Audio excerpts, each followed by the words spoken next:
Hello, welcome to Roughcut, an NBS student-run variety show. I'm your host, Alyssa Michon, and we have a great show for you today. This is our first episode for our new school year, and to kick it off right, let's start with Danny and Jordan with the news desk.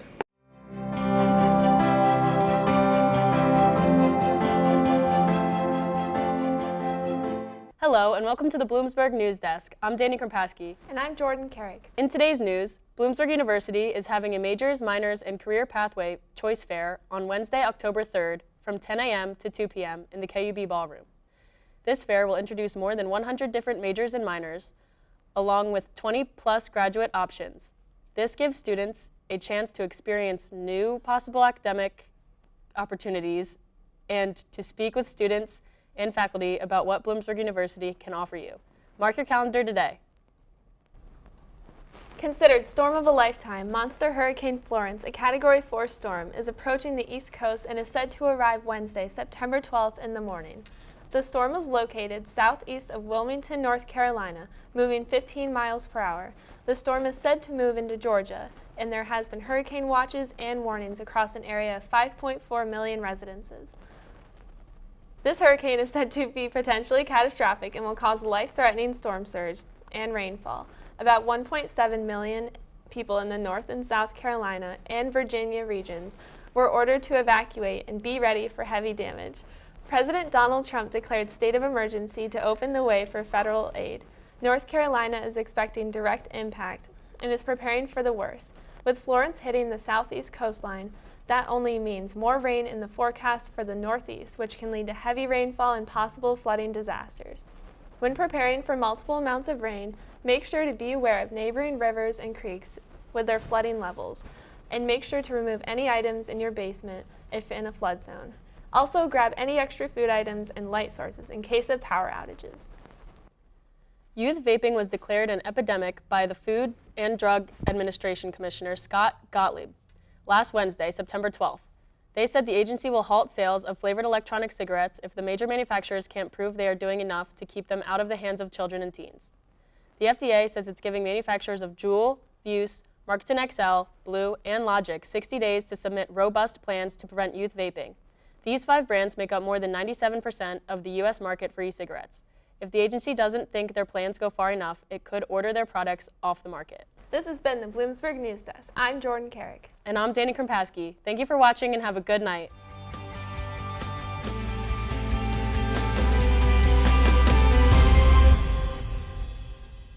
Good news, Hotspot is up next.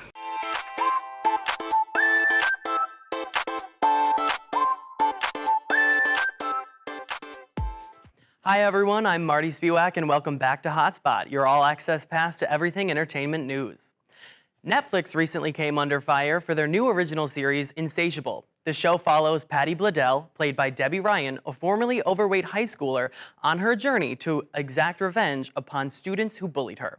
In this 12-part series, Patty is filmed engaging in sex acts with her pastor's son on the children's playground. Nice, Patty. Throughout the show, Patty's best friend Nani, played by Kimmy Shields, develops an obsessive crush with her and eventually kisses her. Awkward. Well, while that's all fine and dandy, it's got nothing on what the critics are saying. Currently, there's a petition on change.org with over 230,000 signatures calling for the show's cancellation. Critics are calling for Netflix to cancel the show because it, quote, perpetuates not only the toxicity of diet culture, but the objectivity of women's bodies. Insatiable currently boasts a whopping 11% on Rotten Tomatoes. Critics are also saying that the show erases bi culture.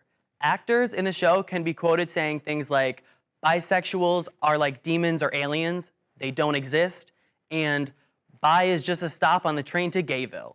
Netflix original series vice president Cindy Holland fired back saying, quote, the show's creator felt very strongly about exploring these issues based on her own experiences, but in a satirical, over-the-top way. Ultimately, the message of the show is that what is most important is that you feel comfortable in your own self. Fat shaming itself, that criticism, is embedded in the DNA of the show. Well, that's all we have for tonight. Tell me what you think. Should Insatiable be canceled or should it get another season? Tweet me at Marty Spiewak. Now let's take it over to Kieran with some other news. Hey everybody, welcome to Hotspot, your all-access pass to everything entertainment news. I'm Kieran Riccardi, and today we are going to reflect on the loss of someone special to so many. Mac Miller was found dead in his home Friday, September 7th after an apparent drug overdose. Miller was a 26-year-old with a lot of life ahead of him. Miller released his first album, Blue Slide Park, in 2011. The album made history by becoming the first independently distributed album to grab the top spot of the Billboard 200 chart. As many fans, family members, and friends mourn his sudden death, many wonder how Ariana Grande is holding up. Miller and Ariana dated for 3 years, and their relationship ended not too long ago. Ariana Grande has not released any comments on the topic at this time, but posted a photo of Miller on her Instagram. Shane Powers spoke about the loss of his friend during his podcast and emphasized the supportive role Ariana played when Miller was on the road to sobriety. Other stars have shown their empathy and support during this difficult time. Rapper J. Cole broke down at his concert while dedicating his set to Miller. He spoke about the dangers of ignoring internal trouble and the importance of appreciating those around you. J. Cole tweeted, "This is a message for anybody in this game that's going through something. If you don't feel right, if you feel you have a substance problem, if you need an ear to vent to, if you are uncomfortable talking to the people around you, please reach out to me." It seems that the music world has come together in a time of tragedy. Make sure to take a minute and listen to all the great music Mac Miller has left us, and encourage those around you to reach out for help if it's needed. Thanks for tuning in. We'll see you next time on Hotspot.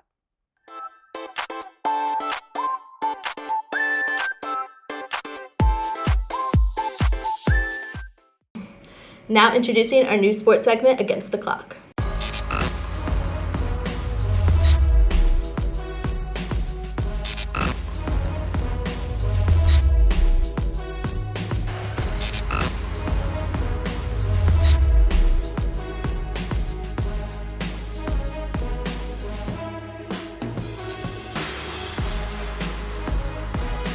Good evening, everyone. Welcome to our first official episode of Against the Clock, a variety sports talk show where we discuss 3 important topics with 90 seconds each of the biggest stories around each professional sports league.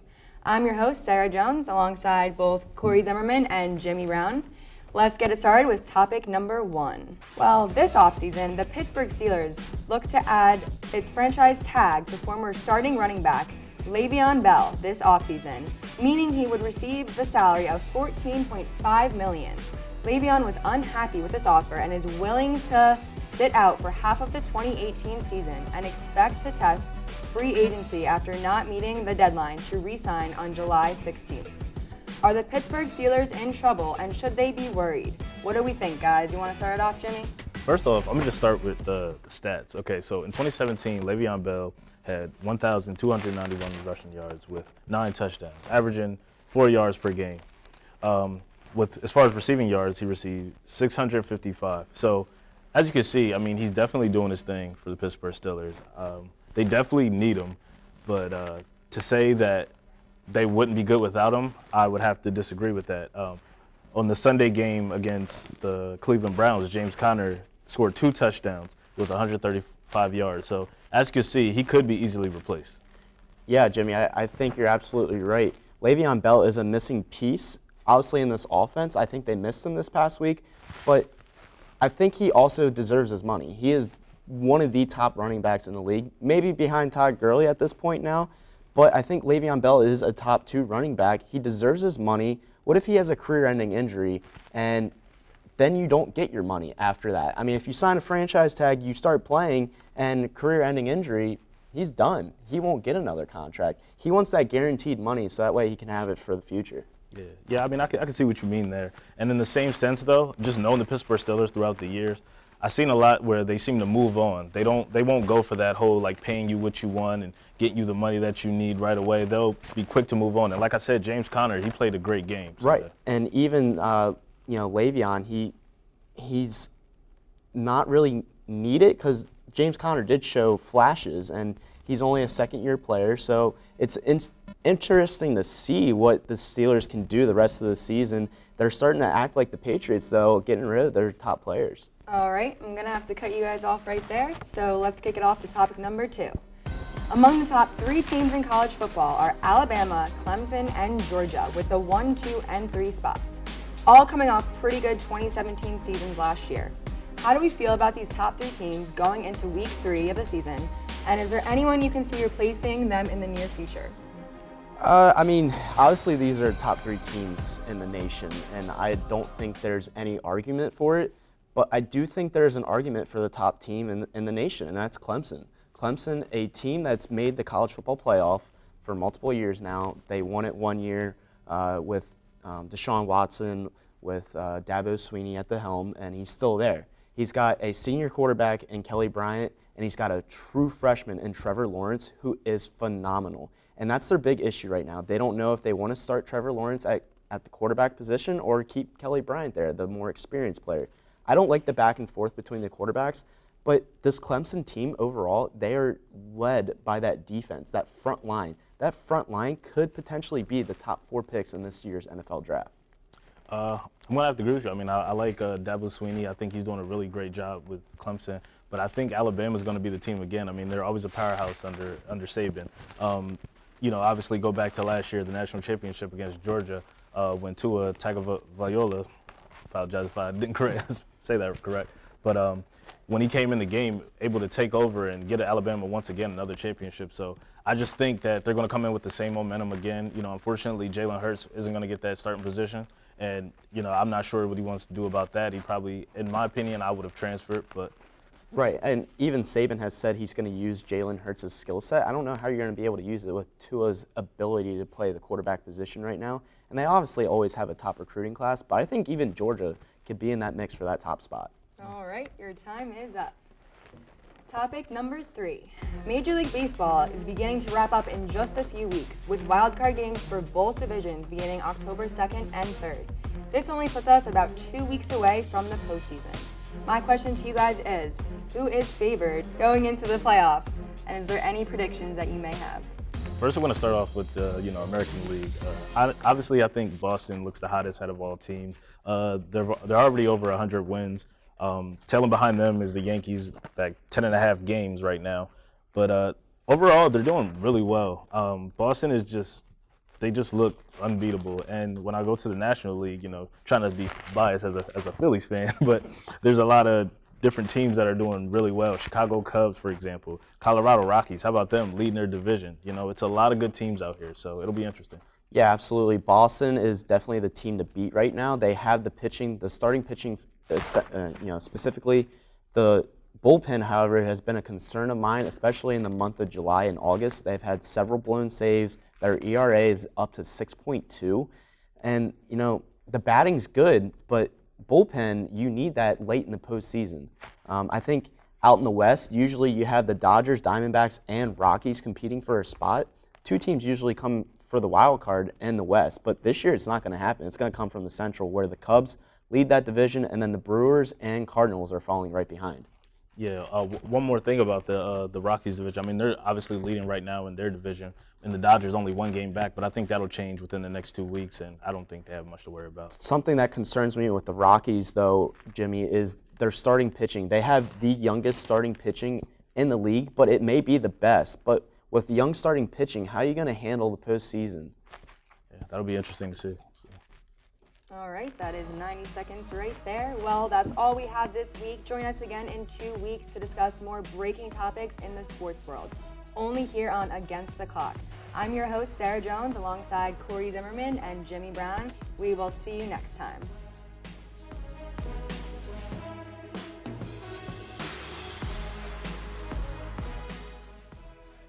Thanks, guys. I hope Le'Veon settles his dispute soon, because I need more fantasy points. Next is our very own NBS Digital Short.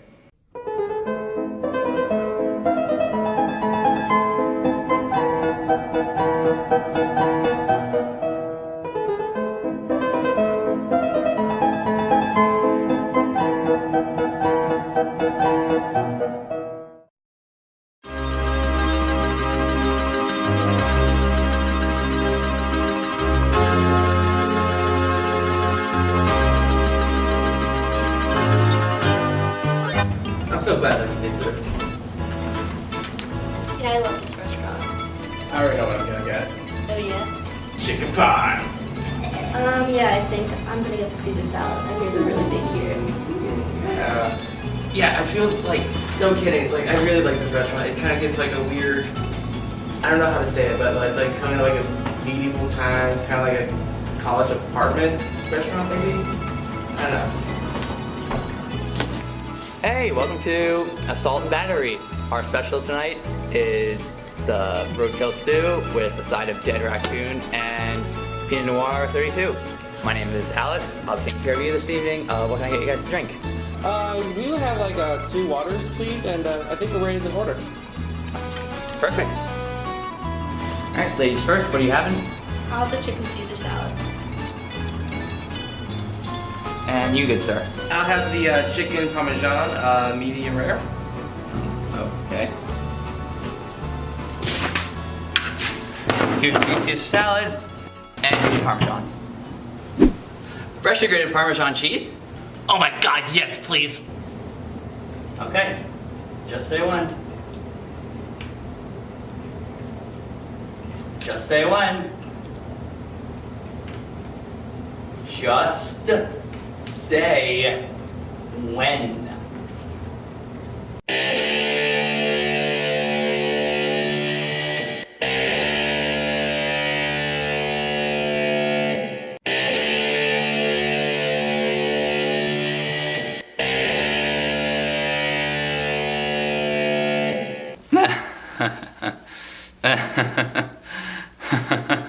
I like cheese.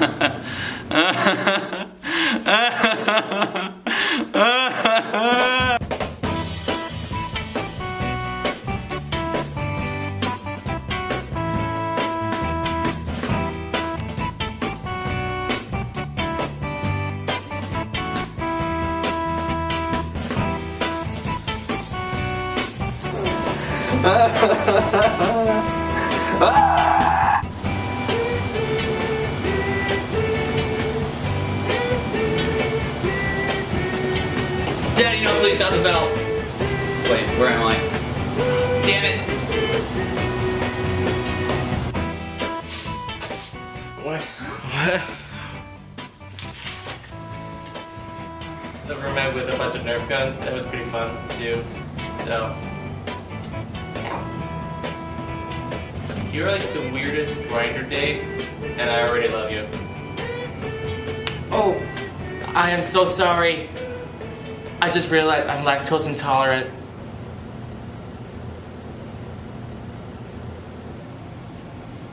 Yeah, and you've been following me around with a plate full of cheese for the past 2 days.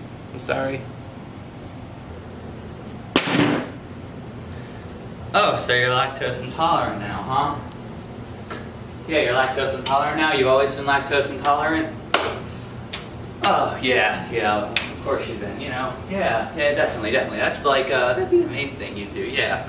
You know, you're in a storm, you're in a dive bar, you're in a football field, you're in the shower, you're in your bed, you're in your class.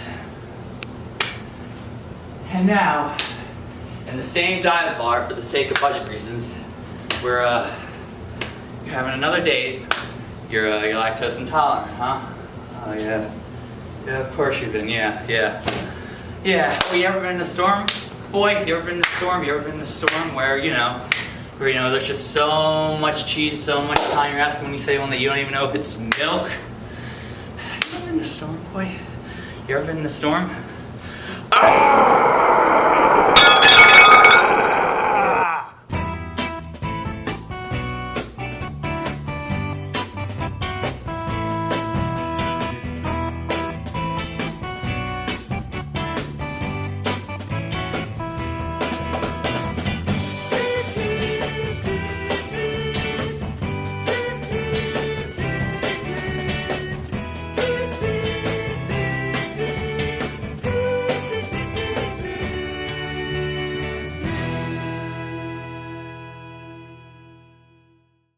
That's hysterical. Last but not least, we have our favorite BU on the street. Oh, so, you're back from Guantanamo, huh? You learned your lesson? Uh-huh. Good. You're gonna do your job now, right? On the street? Mm-hmm. Awesome, perfect. Let me hear you greet the people. Good morning, Bloomsburg. Louder! Good morning, Bloomsburg. All right. Take your mic and get out of my face. Yes, my lord. He's making dreams Hey Bloomsburg, I'm here with fellow NBS member Nick Aristo, where we're going to play a new game called In Memoriam. We've lost so many famous people these past few years who don't live long enough to see the many profound ways that people pay tribute to them after they're gone. So, we've decided that we're all going to hit the street. One of us will be on the mic while we're all trailing behind his cameraman. Whoever's on the mic will tell people that one of us has recently died so that we can experience what the reaction is while they're still around. You ready, Nick? I think I am, Eric. All right, let's do this. Okay, so recently a former Bloomsburg alumni just died. His name was Nick Aristo. And we were wondering, because he was a philanthropist and he maybe even had something to do with Bloomsburg Park. Just they were thinking about maybe naming a building after him. What are your thoughts on that? I would say that's a good idea. If he did a lot for this community, especially for the town park, I wouldn't see a problem with it. And how do you think his work affected the campus here? I don't know of anything, but since you're telling me, I would think he did a good thing. All right. So your thoughts are positive, remember? Yeah, they are. All right. All right. Well, I do have some good news. And Nick Aristo is not dead. He's actually a student who goes here, and he's not alive. He's right here. Hey, what's up? What's up? Now, there's actually been talk about a Bloomsburg alumni who just passed recently, they're talking about potentially renaming one of these buildings after him. His name's Jack Burns. What do you think your opinion is on that? I mean, all of these buildings, I know this is McCormick. I'm not sure if I could ever know it as Burns. I think it's okay. I think it's a good way to show your respect to him if he had an influence on Bloomsburg. And what would you say if I told you that Jack Burns is actually just standing right over there? Nice to meet you. So, one of the students here at Bloomsburg University recently he just died recently. He was one of the alumni. He did a lot for, the Bloomsburg community. So, what is your thoughts about that? Are they trying to name a building after him? Yeah. I mean, go for it. That's definitely something. It's a good way to remember somebody that graduated here that was pretty successful. So if they want to rename a building, do it. Well, how about this? What do I say? If the student was still here right now, right over there. Are they trying to rename it after you? So basically, we're thinking about naming McCormick after the late Michael Lamberti, who was an Alpha Psi Omega brother, a mass communications major that gave back a lot to the community, donated a large sum to the building as well. But sadly, he passed away, and we're just trying to see what we're trying to get on people's opinions on renaming the building itself. So, what are your thoughts? And I think it's a good idea. I don't see why not. Okay, so then what would I say if that alumni is still here right now? If he was still here? Yes, in fact, actually, he's right there. Yeah. I still think it's a good idea. Sir, I have some bad news. A former Bloomsburg student, he just passed away. What's his name? His name was Jack Burns. Oh, thank God. Who cares about that guy? Dude!